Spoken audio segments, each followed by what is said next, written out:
The sound of the projector fan is deafening. It shouldn't be. It's a low hum, barely a whisper in the grand scheme of things. But right now, in this airless room, it sounds like a jet engine screaming inside my skull. My hands are gripping the podium. My knuckles are white. I can feel the cheap wood veneer digging into my palms. It's the only thing keeping me upright. I look out at them. The committee, 5 people sitting behind a long oak table. They look like judges at an execution.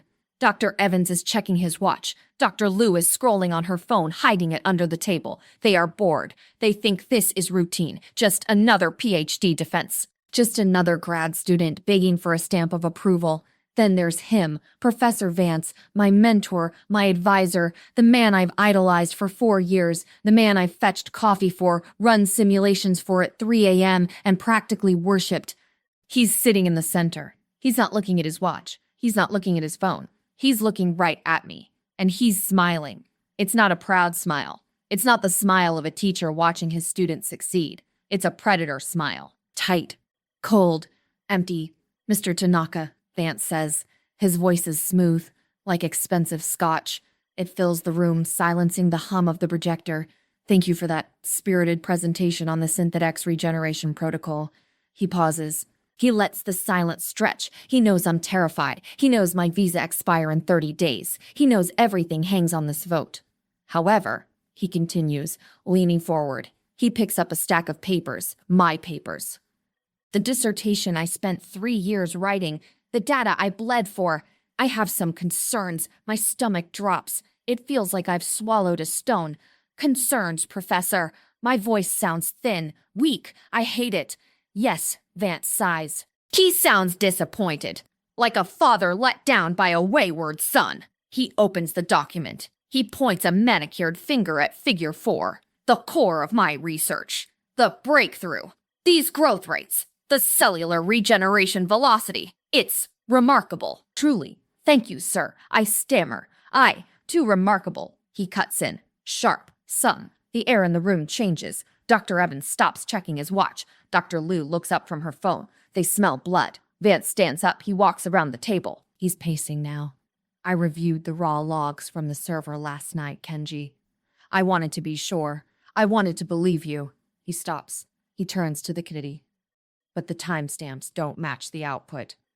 The chemical markers are inconsistent with the supposed inputs. He turns back to me. His eyes are dead. This data isn't just optimistic, Mr. Tanaka. It's impossible. The room spins. My vision blows at the edges. Professor, I don't understand. I ran those tests myself. You saw the samples. You signed off on the preliminary trials. I signed off on what you showed me, Vance says. He throws my dissertation back onto the table. It lands with a heavy thud that echoes like a gunshot. But I cannot sign off on fraud. Fraud. The word hangs in the air. Heavy. Toxic. I suspect, Vance says, his voice dropping to a theatrical whisper, that you realized your thesis wasn't viable. You panicked. You needed results.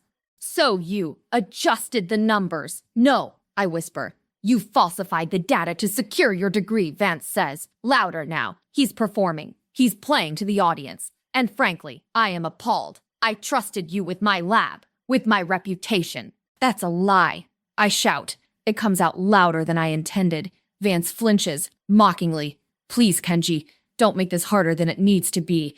The evidence is clear. The committee cannot grant a doctorate based on fabricated science. It would be unethical. It would be dangerous. He looks at the other members. They are nodding. They believe him. Of course they believe him. He's Professor Vance. He's the department chair. He's a luminary in the field. I am nobody. I am just a student. A temporary visitor. A fraud. I look at the screen behind me. My slide is still up. Synthedex. A novel approach to tissue engineering. It's my life's work, and he's killing it right in front of me. But then, I see it. Vance moves his hand. He adjusts his tie. And for a split second, I see the edge of a document peeking out from his leather folio. It's not my thesis. It's a legal document. I see the header, United States Patent Office. And I see the title, Novel Tissue Engineering Protocol, Inventor Robert Vance.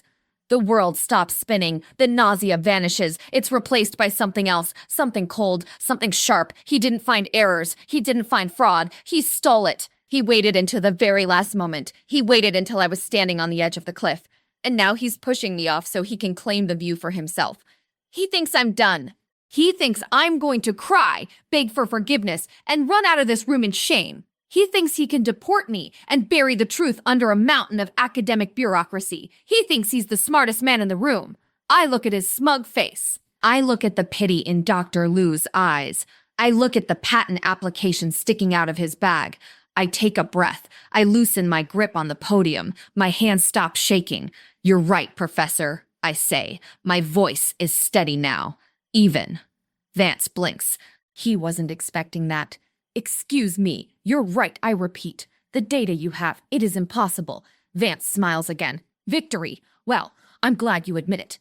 We can discuss your withdrawal from the program immediately." I'm not withdrawing. I say. I reach into my pocket. I pull out a small, unassuming USB drive. And I'm not admitting to fraud. I'm saying the data you have is impossible because you're looking at the decoy files.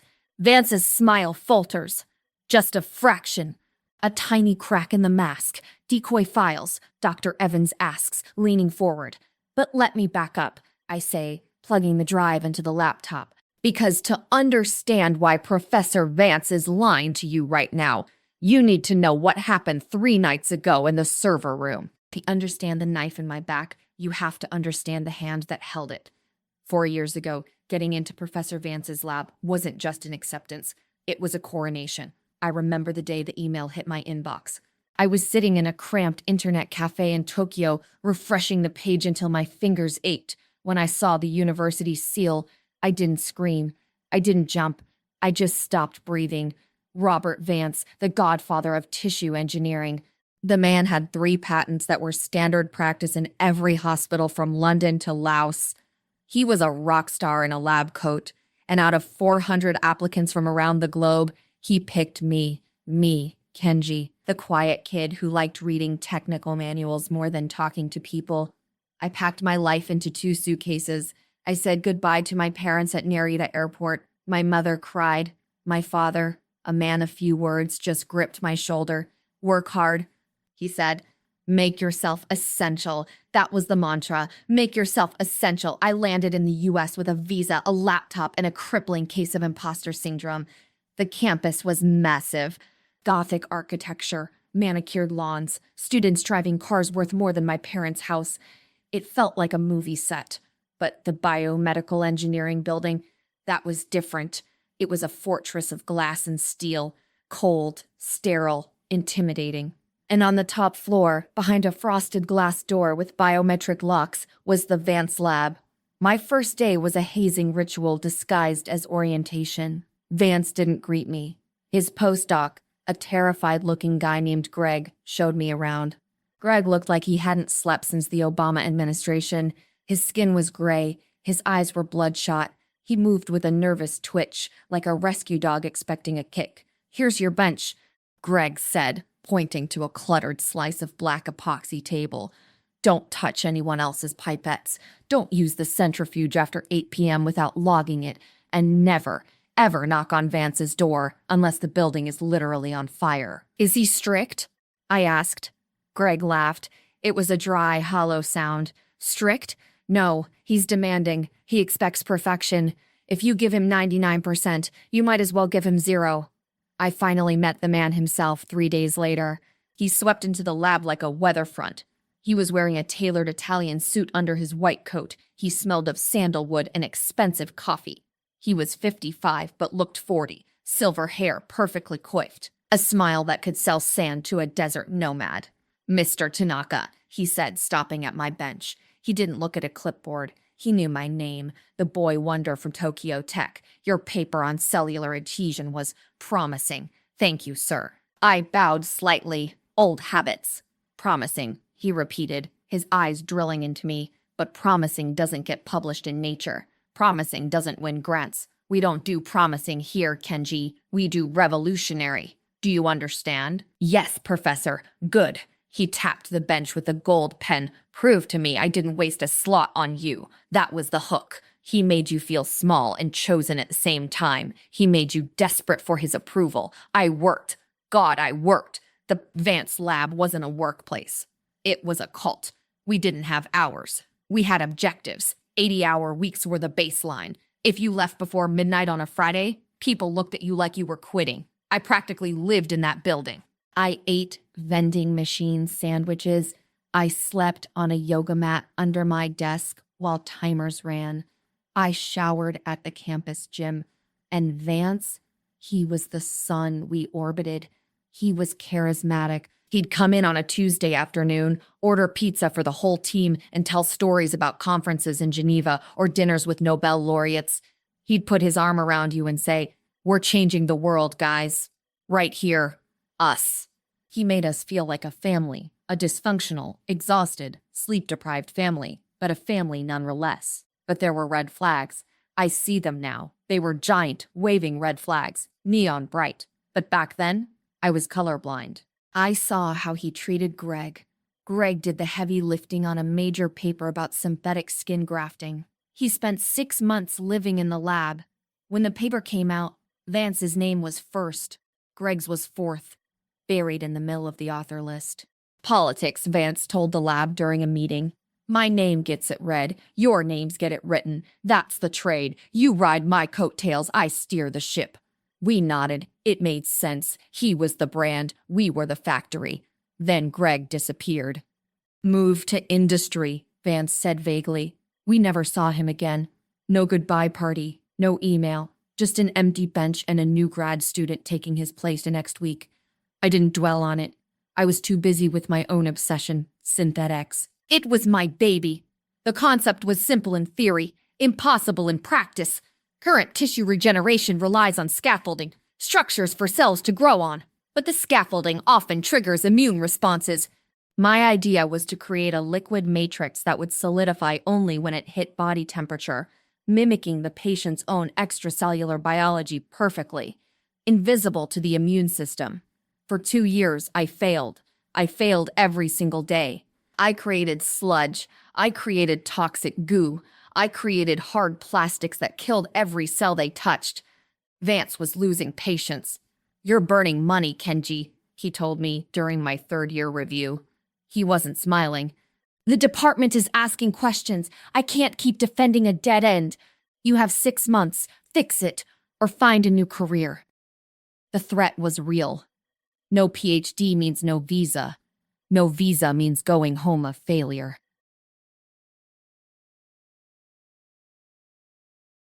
I stopped sleeping.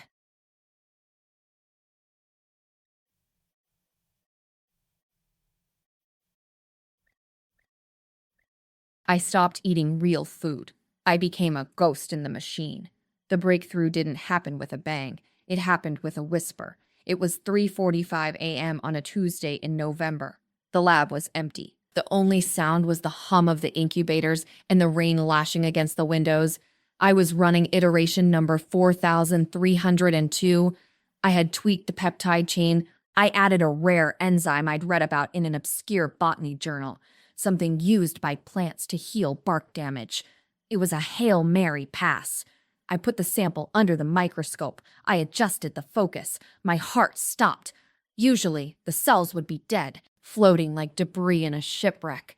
But they weren't dead. They were dancing.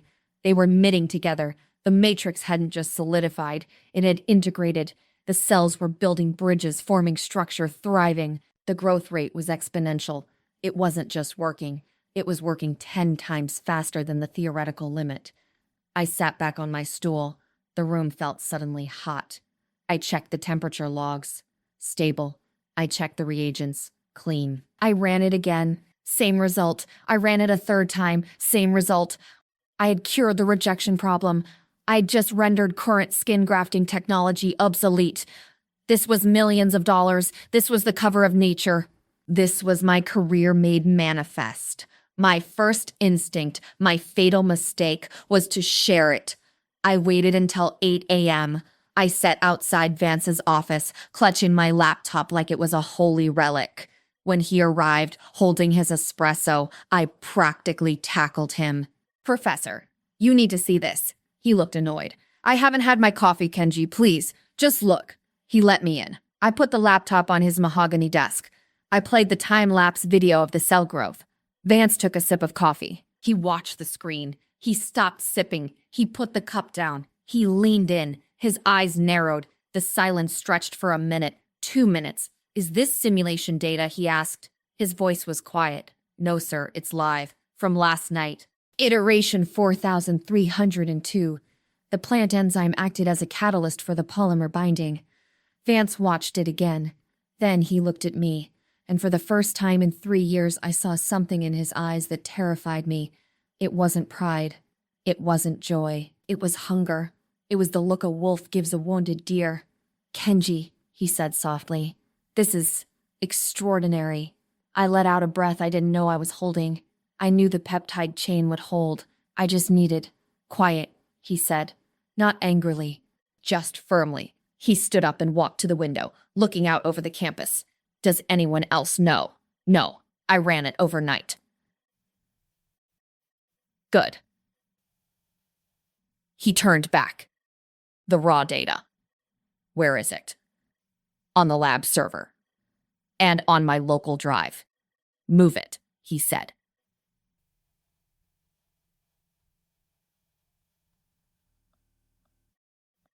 Move everything to the secure drive, the Vance private directory. Delete the local copies. We can't risk a leak. If another lab gets wind of this enzyme application, we lose the priority date. Of course, I said. It made sense.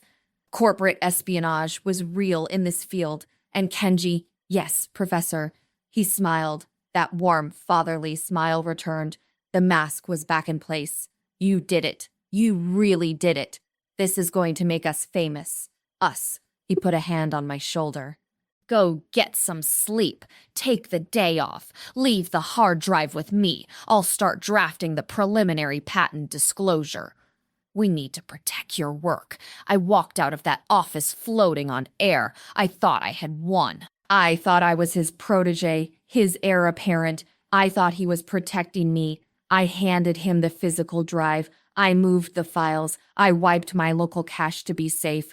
I didn't know I was digging my own grave. I didn't know that move to secure drive meant move to where only Vance has right access. I went home and slept for 16 hours. I dreamed of graduation. I dreamed of my parents seeing me in that cap and gown. When I came back the next day, the vibe had changed. Vance was in meetings all day. When I tried to access the data to run a verification test, my password didn't work.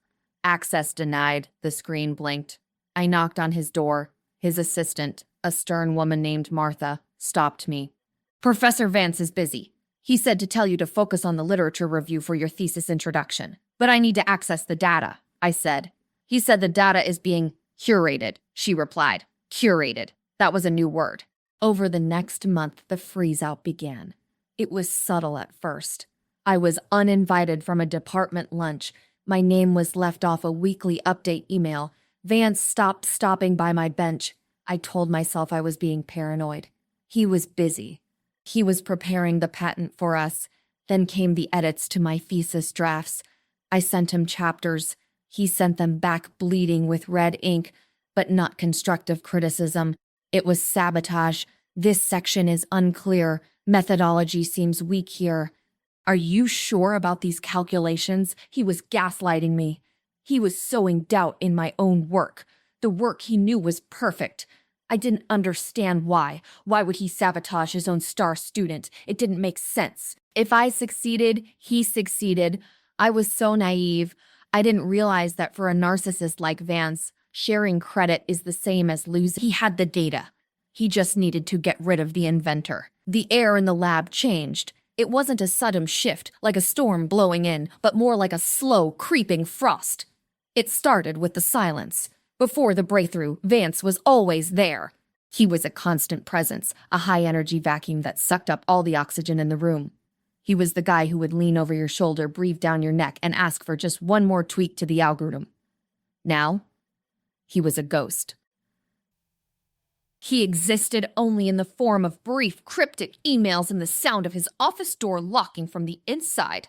I spent my days at my bench staring at a monitor that felt like a prison cell because Vance had moved the Synthex data to his private secure drive. I was effectively locked out of my own invention. I had my lab notebook, the physical one, but without the server's processing power to run the verification simulations, I was just a guy with a pen and a dream. "Hey, Martha," I said, leaning over the assistant's desk one Tuesday morning. I tried to keep my voice light, casual. "Did the IT guys reset the server permissions? I'm still getting an access denied on the Synthex folder." Martha didn't even look up from her typing.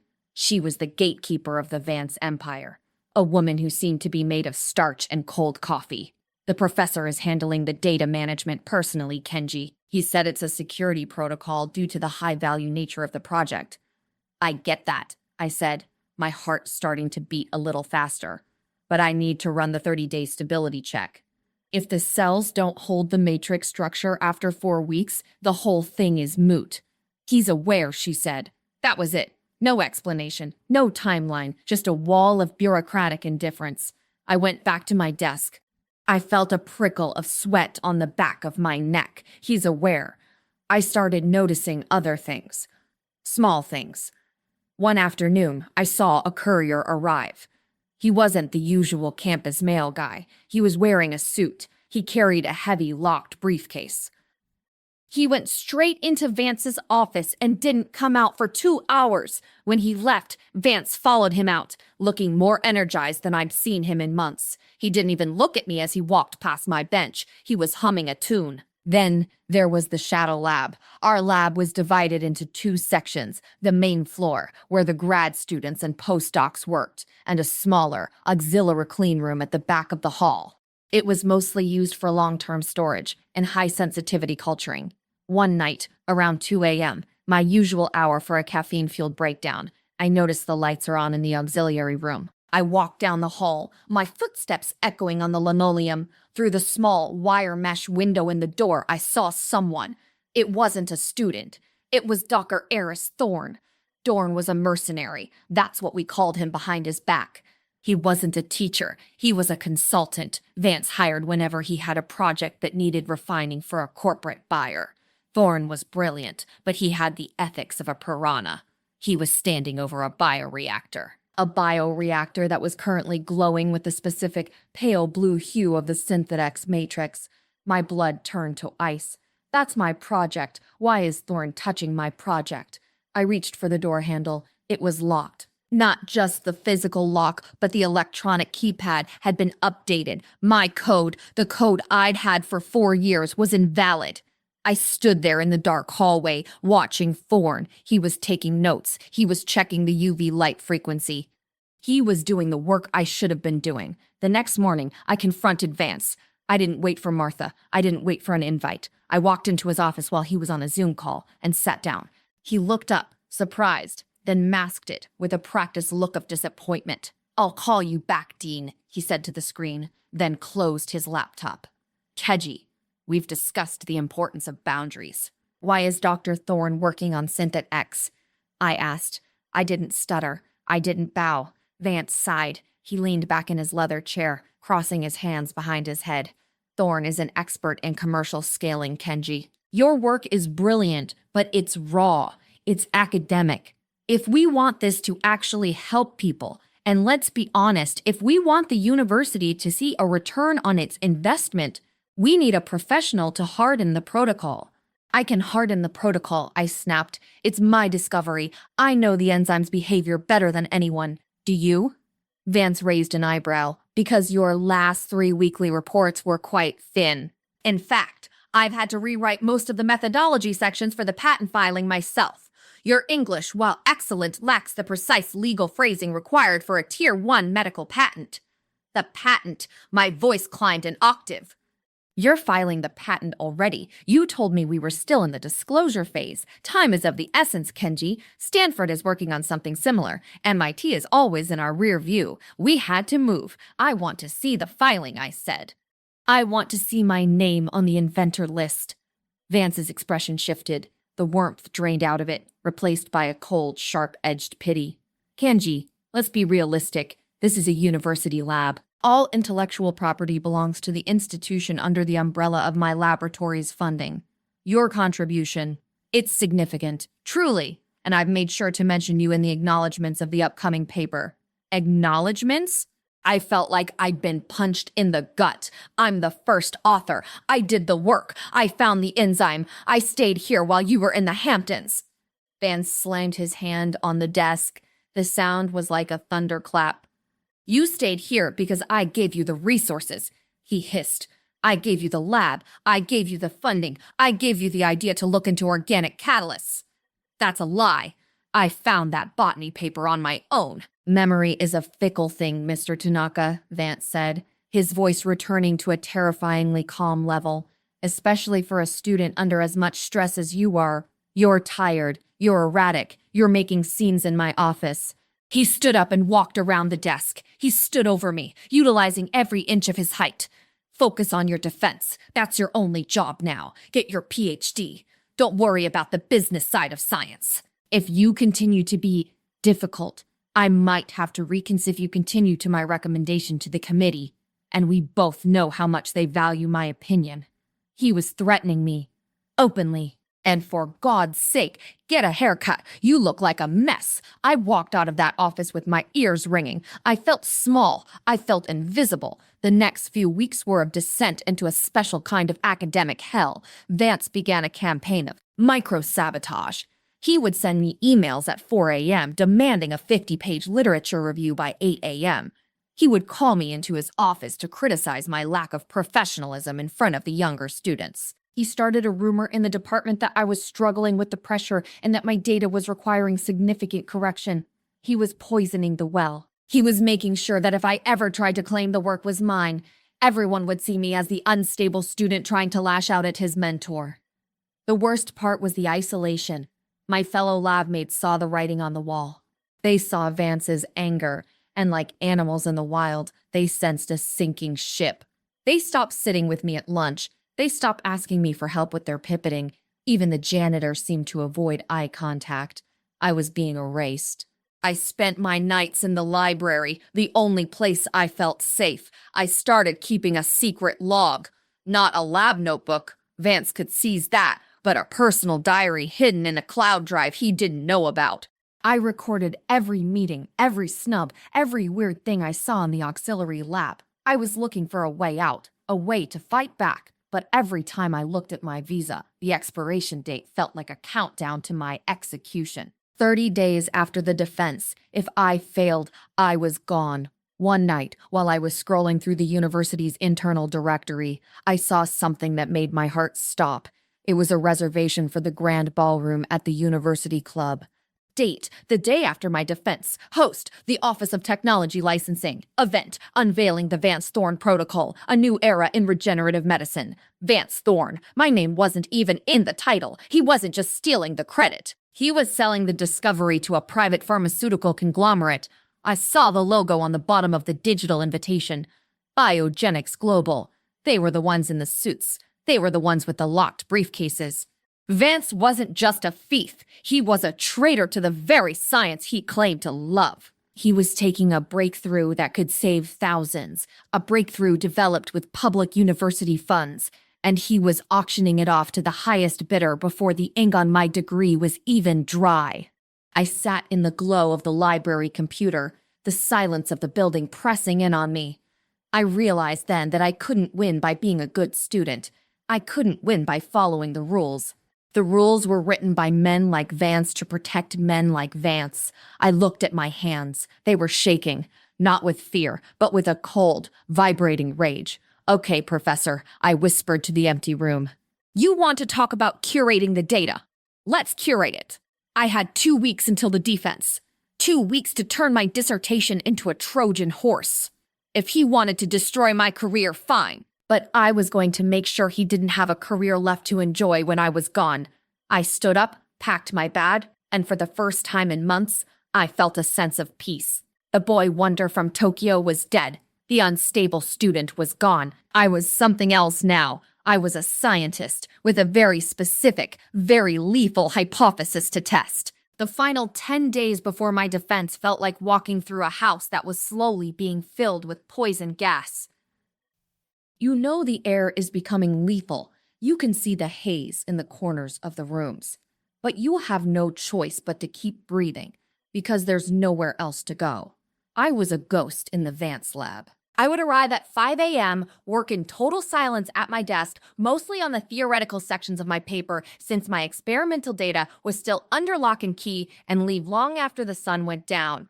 My fellow researchers, people I'd shared beers and late-night pizza with for years, wouldn't even look at me.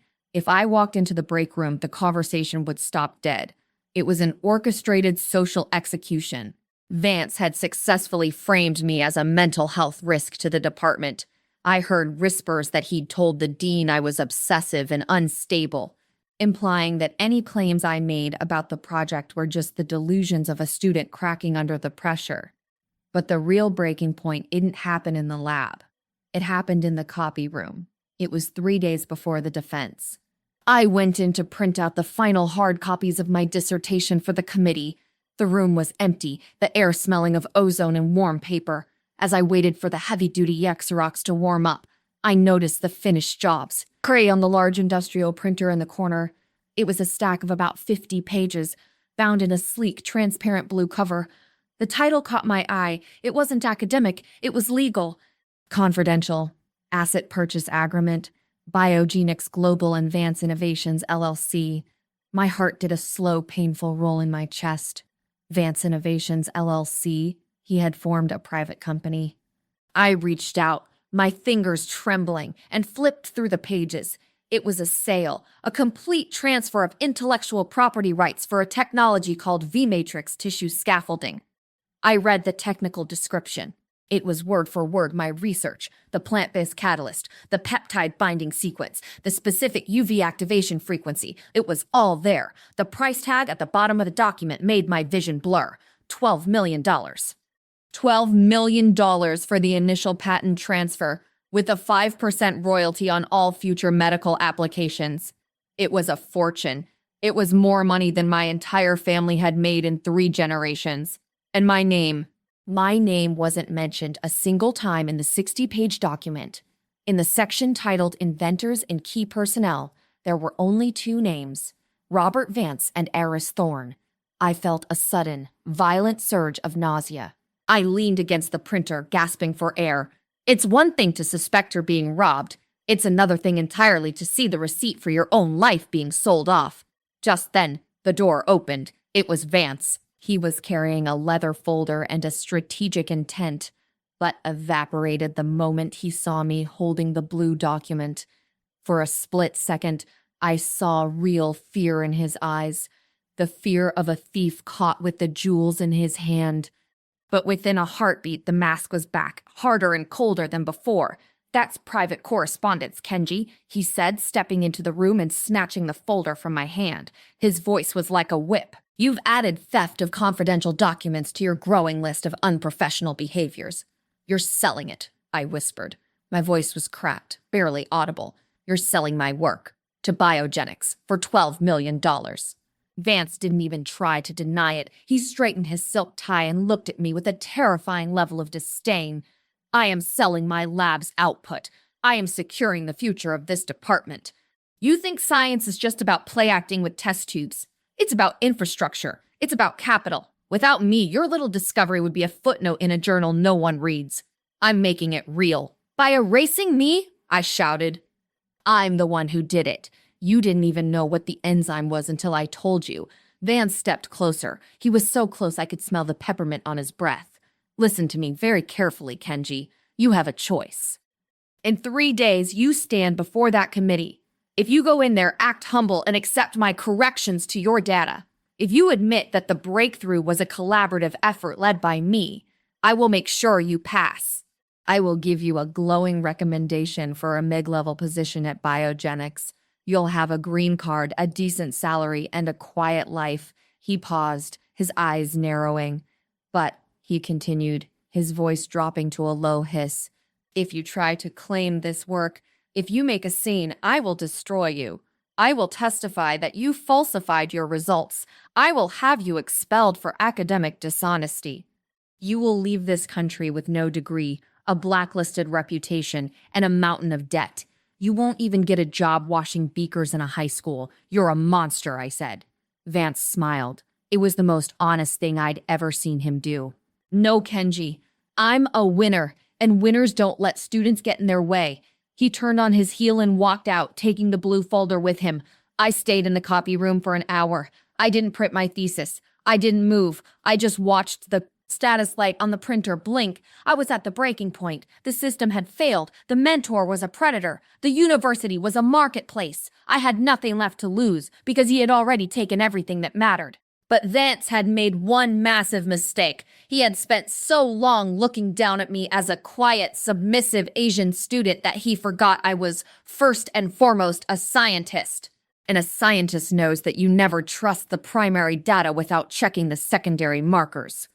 I went back to my apartment. I didn't sleep. I didn't eat. I sat at my small desk and pulled out an old encrypted external drive I'd kept since my first year. Years ago, my father, the man who told me to make myself essential, had also taught me something else. He was a master watchmaker. He told me, if you build something complex, hide a tiny mark where only you can find it. If it is ever stolen, the thief will display the beauty, but the mark will prove the truth. I had followed his advice. When I was engineering the Synthet X matrix, I hadn't just used the plant enzyme, I had modified the amino acid sequence of the binding protein. It was a purely aesthetic change. It didn't affect the function of the tissue, but it created a specific molecular signature. Under a standard microscope, it looked like regular tissue. But if you hit it with a very specific non-standard UV frequency of 382 nanometers, the proteins would fluoresce in a pattern. I had encoded my initials, KT, into the very structure of the life-saving material. Vance didn't know. Thorne didn't know. They were so focused on the results and the profits that they hadn't looked at the molecular signature. They had stolen the car, but they hadn't checked the VIN number etched into the engine block. I spent the next 48 hours in a fever of preparation. I didn't change my dissertation. I didn't fix the errors Vance wanted me to admit to. Instead, I bit a secondary presentation. I gathered the lab audit logs I'd managed to scrape before my access was cut. Logs that showed Vance's login downloading my files at 3 a.m. I gathered the photos of the copy room documents. But most importantly, I needed a way to show the mark. I knew the defense room had an old-school UV sterilizer for the lab equipment they sometimes displayed. I just needed to calibrate the bulb. The night before the defense, I snuck into the engineering building. I used a simple bypass on the door, a trick I'd learned from a fellow student who worked in campus security. I went into the defense room. My heart was thundering in my ears. I found the UV lamp. I replaced the standard bulb with a specialized one I'd ordered months ago for a different experiment. This bulb was tuned exactly to 382 nm. I tested it on a small vial of the matrix I'd smuggled out of the lab in my pocket weeks ago. I turned on the lamp. The clear liquid turned a vibrant, electric violet, and there, floating in the center of the vial, was the unmistakable, glowing pattern of the letters K and T. It was beautiful. It was a neon sign in the dark. I packed up and left. As I walked home through the empty campus, I saw the lights on in the top floor of the biomedical building. Vance was up there, probably drinking scotch and dreaming of his $12 million. He thought he was preparing for a defense. He didn't realize he was walking into an execution. And this time, I wasn't the one on the block. The morning of the defense was gray and stifling. A thick, humid fog had rolled in off the coast, clinging to the Gothic spires of the university like a burial shroud. I woke up at 4 a.m., not because of an alarm, but because my body had simply given up on the concept of sleep. I stood in front of my bathroom mirror and shaved with a precision that bordered on the obsessive. I put on my best suit, the dark charcoal one my parents had bought me for my graduation in Tokyo. I tied my tie with a perfect Windsor knot. I looked like the perfect candidate. I looked like a man who was ready to be broken. When I arrived at the biomedical engineering building, the hallways were eerily quiet. I took the elevator to the 4th floor. As the doors opened, I saw Dr. Eris Thorne standing by the water cooler, whispering to Professor Vance. They both stopped talking the moment they saw me. Vance checked his gold watch and gave me a curt, dismissive nod. "The committee is waiting, Kenji," he said. "Remember our talk. Keep it brief. Keep it humble. Don't wander off the script." "I understand, Professor," I said. I kept my voice flat, devoid of emotion. I kept my eyes down. I entered room 402. It was a tiered lecture hall, but for a PhD defense, it felt more like an operating theater. The air was cold. Vance always insisted on the AC being turned down to 60 degrees during defenses. He said it kept the candidates sharp, but we all knew it was just another way to make us uncomfortable, to make us shiver while we were being interrogated. The committee was already seated. Dr. Evans, the department's elder statesman, Dr. Liu, a brilliant but overworked researcher, and 2 external examiners from the state university. They looked like a panel of inquisitors. In front of them sat my dissertation, a thick, bound volume that represented 5 years of my life. I walked to the podium. My laptop was already connected to the projector. The title slide was glowing on the massive screen. Synthetics, a novel approach to tissue regeneration. I could feel Vance's eyes on the back of my head. He was sitting in the front row, his legs crossed, a leather portfolio open on his lap. He wasn't there to support me. He was there to supervise the theft. "Whenever you're ready, Mr. Tanaka," Dr. Evans said, his voice echoing in the hall. I began. For the first 40 minutes, I played the role of the submissive student perfectly. I spoke clearly, but I kept my tone deferential. I followed the revised methodology that Vance had forced upon me. I used his phrasing. I credited his visionary leadership for the direction of the research. Out of the corner of my eye, I saw Vance relax. He actually leaned back and started doodling in his notebook. He thought he had won. He thought the $12 million deal with Biogenics was safe. He thought I was just another quiet kid who would take the hit and disappear into the night. I moved through the data slides. I showed the growth rates, the ones Vance had accused me of falsifying just days prior. "Now," I said, my voice shifting just a fraction in pitch, "we come to the validation phase. As Professor Vance correctly pointed out in our preliminary reviews, the regeneration velocity of the Synthetic matrix is so high that it often appears impossible." Dr. Liu leaned forward. "Indeed, Kenji. That is the primary concern of this committee.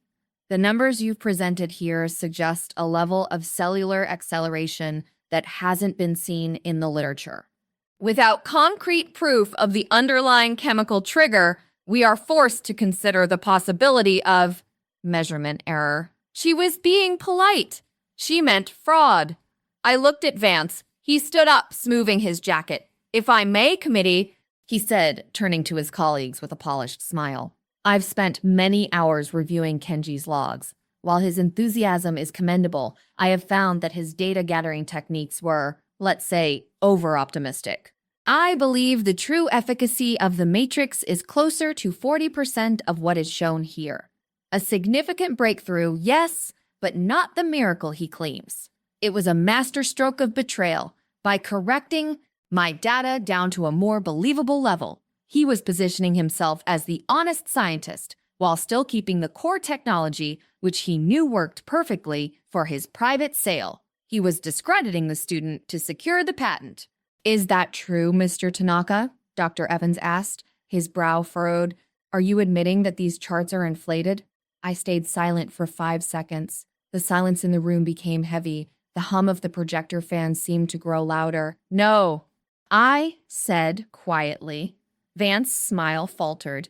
"Kenji, don't be foolish. We've talked about I am not admitting to fraud," I said, my voice growing stronger.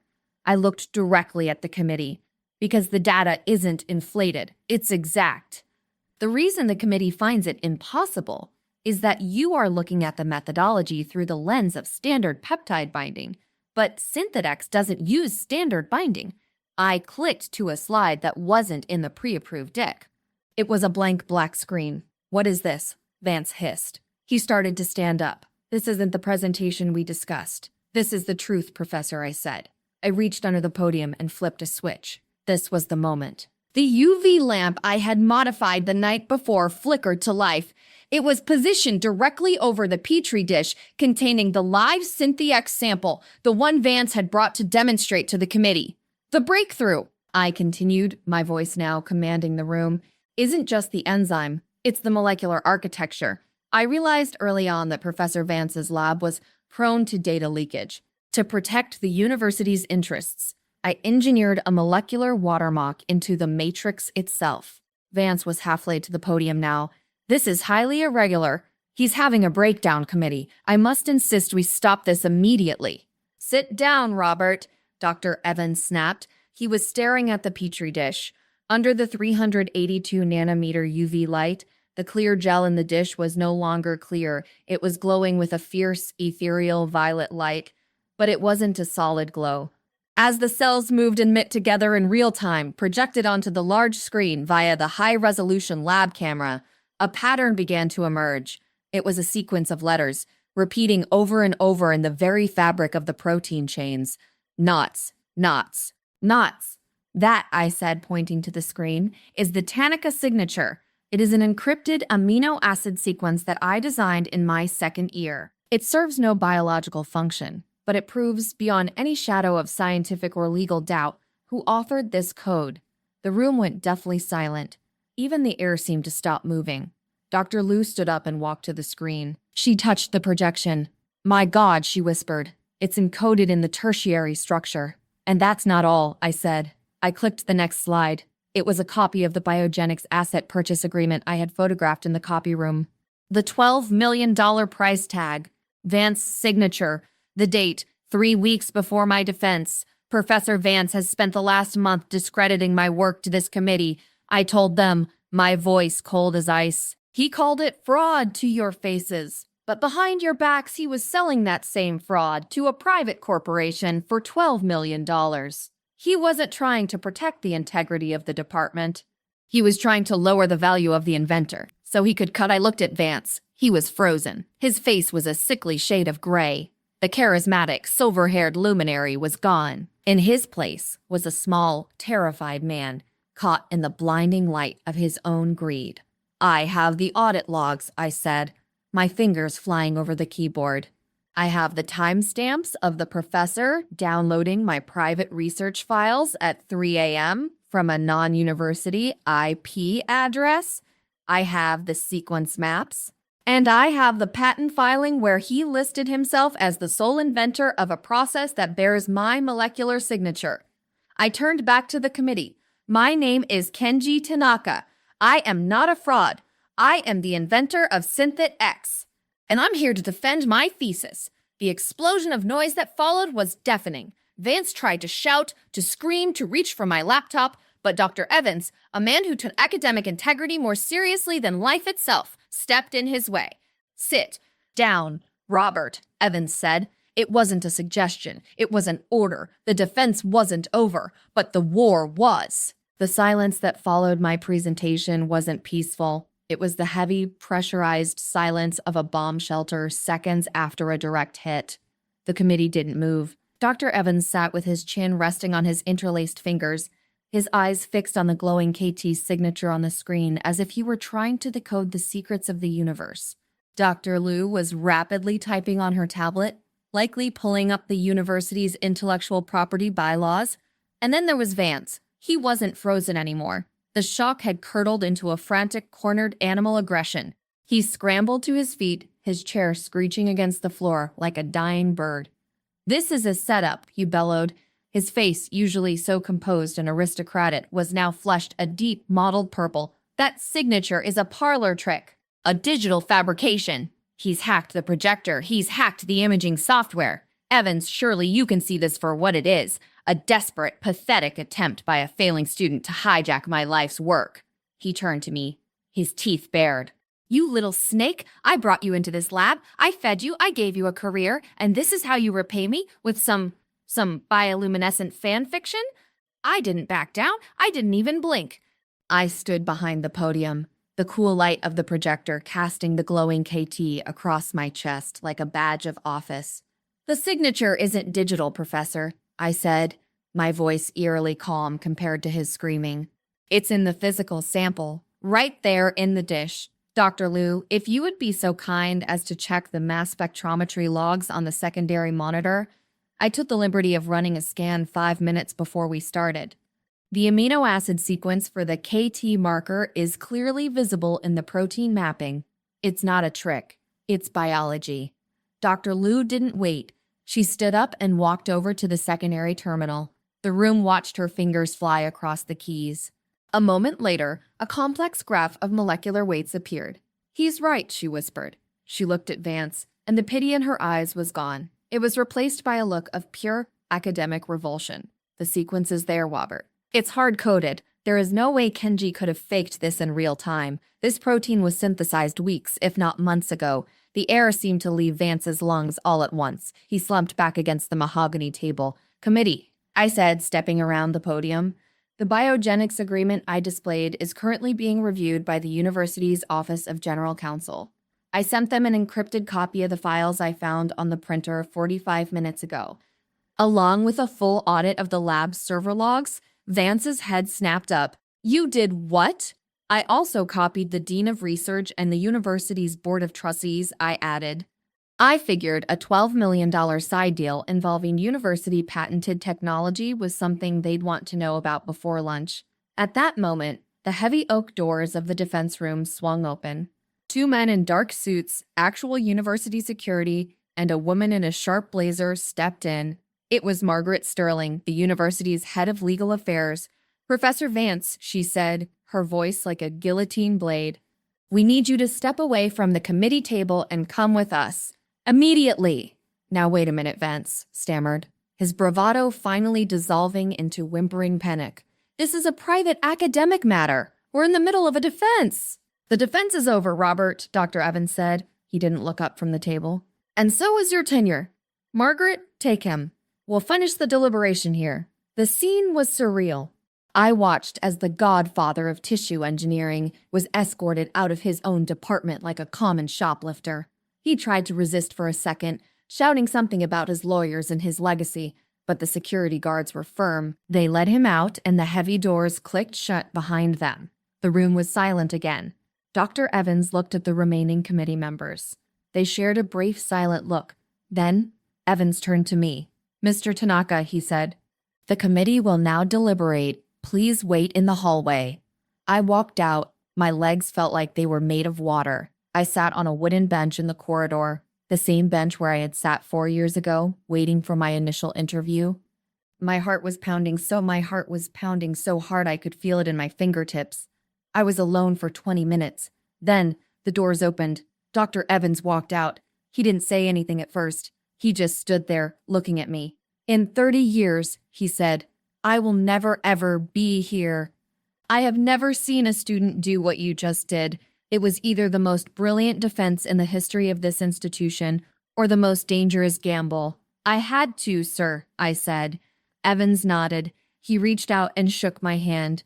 "Congratulations, Dr. Tanaka. The committee has voted for a pass with distinction. We are also recommending your dissertation for the University Gold Medal." I felt a lump in my throat so large I couldn't speak. I just nodded.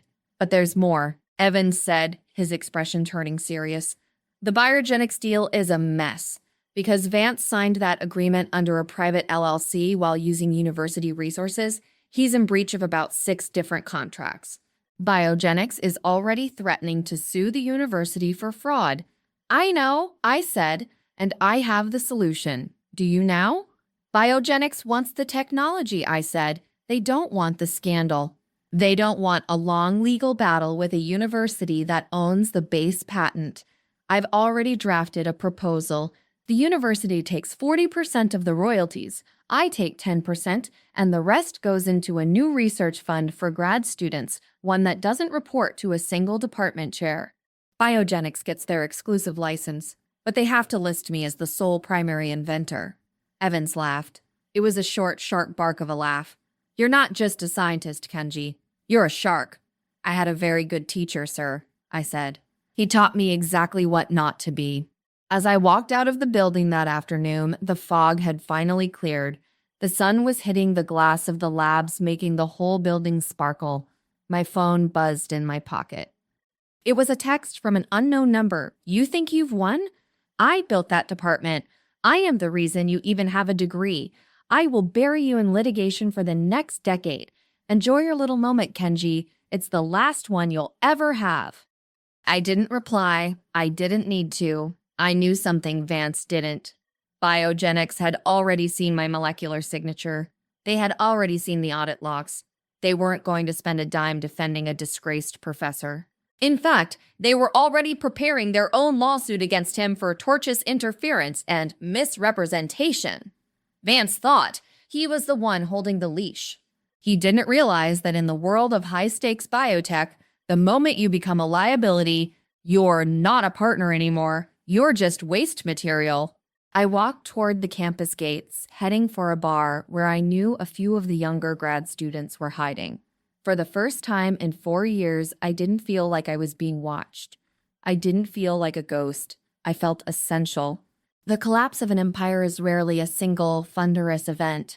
It is a series of small, sickening snaps, the sound of support beams giving way one by one, until a roof finally meets the floor. For Robert Vance, the roof didn't just fall, it disintegrated. The weeks following my defense were a whirlwind of legal depositions, internal university hearings, and frantic phone calls from journalists.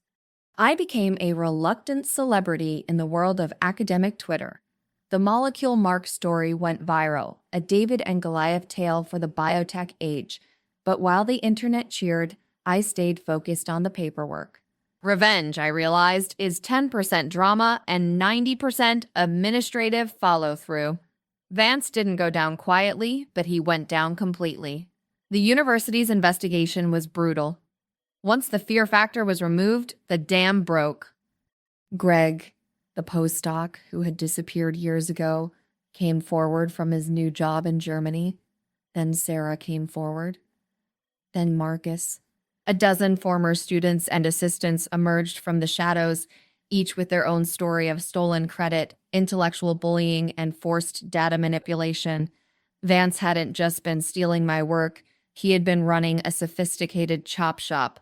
For academic ideas for over a decade, the university stripped him of his tenure within a month. It was an almost unheard of move, but the evidence of contract fraud with biogenics was the smoking gun they couldn't ignore. They couldn't afford to be seen protecting him. They clawed back his pension, revoked his emeritus status, and even removed his name from the research wing he'd helped fund. Last I heard, he was selling his estate in the Hamptons to cover his legal fees. Biogenics didn't just drop him, they sued him for the return of their initial consulting fees, claiming he had negotiated under false pretenses. The man who wanted $12 million ended up in a 2-bedroom rental, waiting for a court date that would likely end in a permanent ban from receiving federal research grants. In our world, that is the death penalty. As for Dr. Aristhon, he vanished. The moment the security guards entered that defense room, he slipped out the back door. His contract was terminated, his reputation in the private sector was radioactive, and he was last seen trying to set up a wellness laboratory in a country with no extradition treaty. And then there was me. I didn't stay at the university. Even though they offered me a faculty position and a massive starting grant as an apology, the air in those hallways still smelled like the poison Vance had spent years pumping into them. I needed a fresh start. I used my portion of the biogenics royalties, which, after taxes, was still more money than I knew what to do with, to move back to Tokyo. But I didn't go back as a failure. I opened the Tanaka Institute for Regenerative Ethics. We don't just do science, we do science differently. Every piece of data we produce is blockchain verified. Every student owns a percentage of the patents they help create. We have a Vance rule. Honestly, if a senior PI's name goes first on a paper they didn't write, they are immediately reviewed for termination. My father was there for the grand opening. He didn't say much, as usual. He just stood in the center of the gleaming new lab, looking at the plaque near the door. It wasn't a plaque for me. It was a plaque listing every student who had been robbed by Vance, whose names I'd spent months tracking down to ensure they were credited in the updated Synthedex patent filings. You made yourself essential, my father said, patting my shoulder. But you stayed human. That is the harder work. I still have the original vial from the defense, the one that glows under 382 NM light.